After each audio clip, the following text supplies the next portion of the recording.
Hello everybody, welcome back to the channel. This is Sunday on this channel where we talk about all things sci-fi and fantasy and comic book related. And today we have got to talk about episode 3 of Creature Commandos. And wow, it was good for a whole bunch of different reasons. So let's jump right into it. So first off, I do have to say this is going to be a spoiler review. We're going to be breaking down the episode and then giving you our thoughts on where the series could go. And so for that reason, if you haven't seen the episode yet, I highly encourage you to pause the video, go watch the episode, and then come back and be a part of our conversation. Go ahead. We will wait right here for you. Now, if you are one of the people who watched it or really don't care about spoilers, episode 3 was great. It solidifies it as something I think was needed in the DCU because it paints a picture of a history to some things and kind of gives you this hint at what could be coming. And I really like that in an episode. It didn't have any big reveals or anything that seems like it matters on the surface, but it's the underlined content of this episode and the character it revolves around that sort of paints the picture of what could be happening. Not to mention the plot that goes on around his particular flashbacks. So of course we're talking about G.I. Robot, and the name of the episode is Cheers to the Tin Man. Now, Cheers to the Tin Man deals with the flashbacks of G.I. Robot as he joins Easy Company. And Easy Company is very important to DC Comics because they are the company that eventually gets lost. They are famous in the DC War Comics. In the DC War Comics, they were the ones to beat. And they were really good.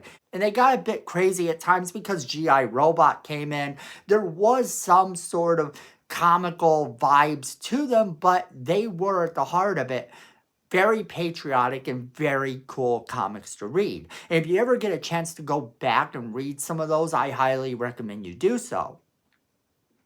But what struck me as really cool is that he joins them in fighting during World War II. And then in the 1960s, we get a flashback where he's been decommissioned.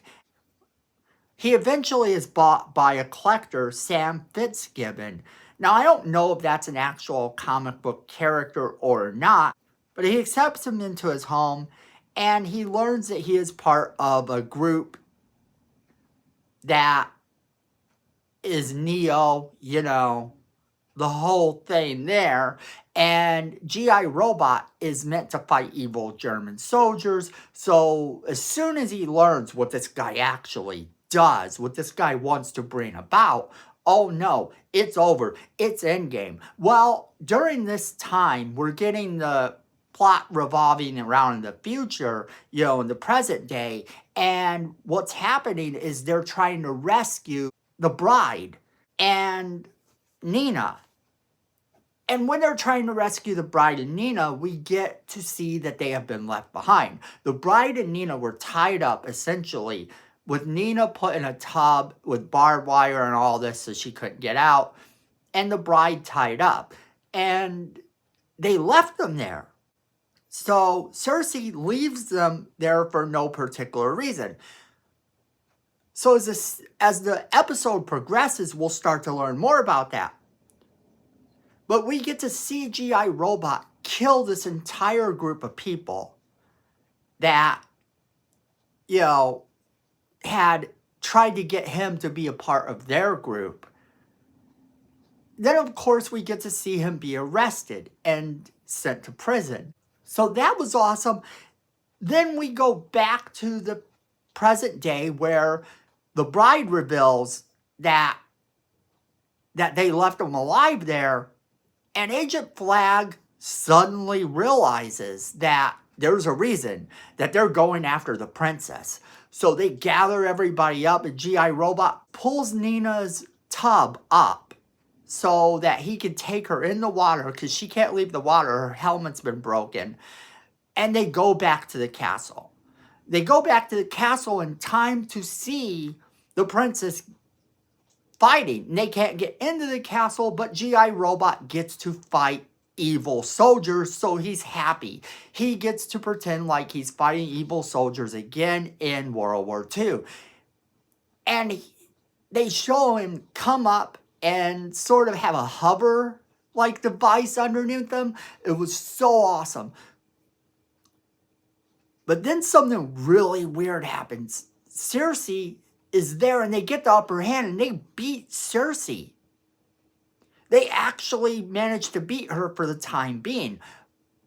But she says something at the end of the episode. She says, "You don't know what you've just done. You've just destroyed the world."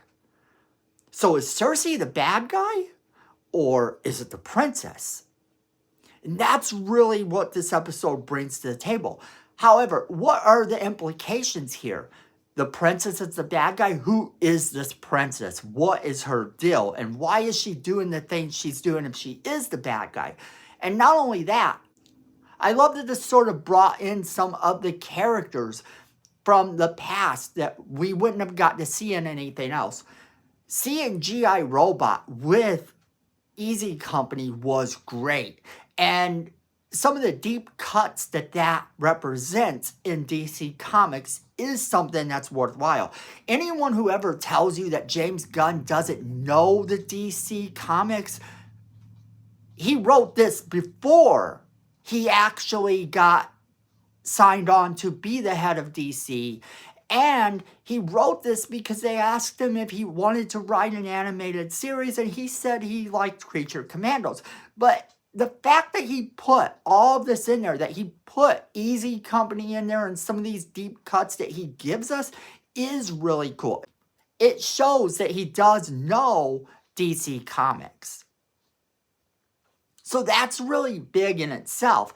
I think this is going to be important going forward because now we know that the princess is bad.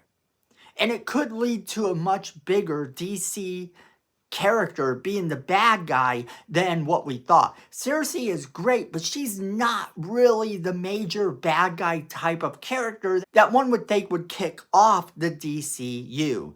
However, if they're going to be showing you the future of the DCU, as it sort of hints that they are going to be showing you some of the things that they expect to happen, some of the things that they have to change, the future that could be, this is very much a dark tone to open it up to. And then you get Superman, the movie, that's going to be so much lighter and so much better. But I love the way this series is going, and the next episode is going to focus on Weasel, so I'm super excited to see how that's going to play out. But here's the thing about this. This is a good episode, and it's beautifully done. G.I. Robot is so lovable. He is my favorite character on this series by far, other than Agent Frankenstein, who you know I absolutely love the Frankenstein character in this series. But we haven't gotten his story yet. But I do love the fact that G.I. Robot was the main focus. And I can't wait to see more from that character and more from the Creature Commandos. But that is kind of the thing. I think this is going to have some major impacts on what the DCU is going to become, because they're setting up some stuff here that's going to have some impact. Without a doubt, whatever happens here, whatever events are going to lead into the other things in the DCU. Now, granted, it might not lead into them in a major way, but it's going to have this sort of lasting impact in the background, at least, because we know that Flag is in the Superman movie. So since we know that, we know we're going to get mention of this. We know we're going to get mention maybe of some stuff that happens here. Maybe it leads into the Superman movie in some way. That would be cool too. But I want to know what you guys think. Have you seen this episode? What did you think of this episode if you saw it? Did you think it was good? Did you think it was bad? Who's your favorite of the Creature Commandos? Who's your least favorite? All of these things are things I want to know. I want to hear from you guys. Make sure you are leaving me that comment in the comment box below. Make sure you share this video with all of your friends. They're gonna wanna be a part of this crazy conversation. And then hit that like button. It's free, it helps the channel, and we really appreciate it. And don't forget to subscribe. And while you're hitting that subscribe button, make sure that you hit that notification bell so you don't miss a single video we do. And then, friends, at the end of the day, I know it, and you know it. Fandom is family.